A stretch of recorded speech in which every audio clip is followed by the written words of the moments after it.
Pada tanggal 22 Desember, sebuah pernyataan resmi dari Kementerian Pertahanan Jepang menarik perhatian dunia.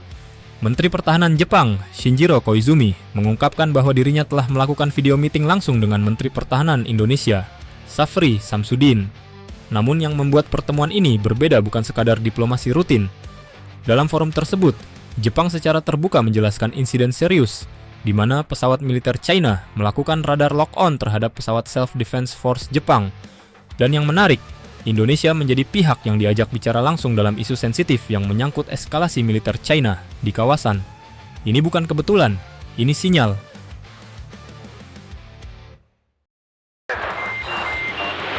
Apa itu insiden radar lock-on dan kenapa serius? Radar lock-on bukan manuver biasa. Dalam terminologi militer, lock-on berarti sistem radar sudah mengunci target dan siap mengarahkan senjata, terutama rudal udara ke udara. Dalam banyak doktrin militer, lock-on sering dianggap sebagai tindakan pratempur.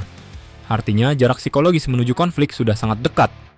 Risiko salah kalkulasi sangat tinggi. Dan satu kesalahan kecil bisa memicu eskalasi regional. Ketika Cina melakukan radar lock terhadap pesawat Jepang, itu bukan sekadar unjuk kekuatan, tapi pesan strategis.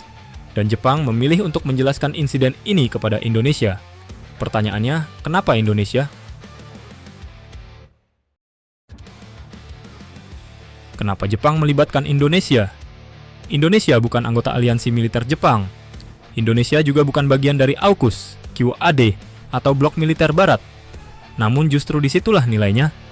Indonesia adalah negara non-blok terbesar di Asia Tenggara. Pengendali jalur strategis Selat Malaka, Sunda dan Lombok. Pemilik kekuatan militer terbesar di ASEAN. Dan kini sedang melakukan modernisasi militer besar-besaran. Jepang memahami satu hal penting. Stabilitas Indo-Pasifik tidak bisa dijaga tanpa Indonesia. Karena itu, Jepang tidak hanya melapor. Jepang menyatakan komitmen untuk memperkuat kerjasama pertahanan dan pertukaran strategis dengan Indonesia. Ini bukan retorika, ini langkah kalkulatif.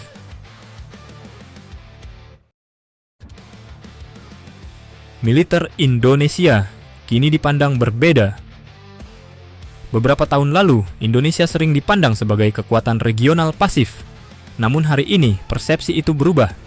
Indonesia memperkuat pertahanan udara berlapis, mengakuisisi jet tempur generasi 4,5 dan menuju generasi kelima, mempercepat pembangunan armada laut berdaya jelajah jauh, memperkuat sistem C-4ISR dan radar nasional, dan meningkatkan kemampuan deterrence regional.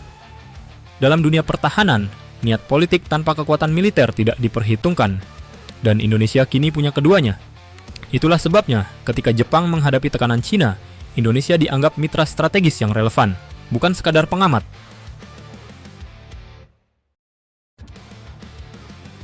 Cina, Jepang, dan pusaran konflik Indo-Pasifik. Kita harus jujur melihat peta. Cina saat ini aktif melakukan patroli agresif, meningkatkan operasi bomber dan pesawat intelijen, memperluas pengaruh militernya di Laut Cina Selatan dan Pasifik Barat. Jepang berada di garis depan tekanan tersebut. Sementara Indonesia berada di poros geografis dan politik kawasan.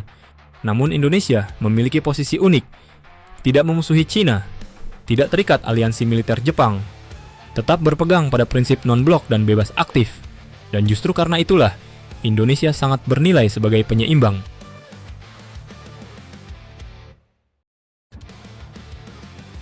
Dilema strategis Indonesia. Pengakuan global adalah hal positif.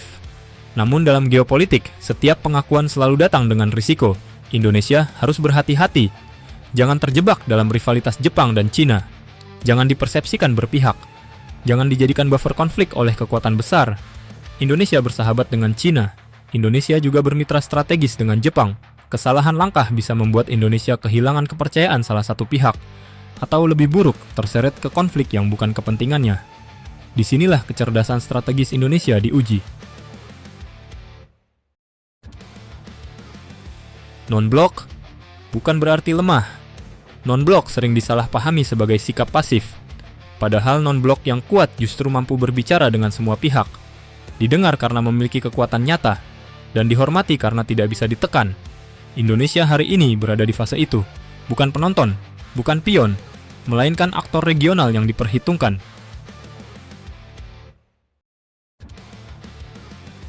Pesan tersirat dari Jepang.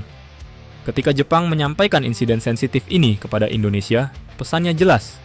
Jepang melihat Indonesia sebagai mitra strategis jangka panjang, sebagai penjaga stabilitas Asia Tenggara, dan sebagai kekuatan penyeimbang di Indo-Pasifik. Ini bukan tentang memihak Jepang, ini tentang pengakuan posisi Indonesia di papan catur global.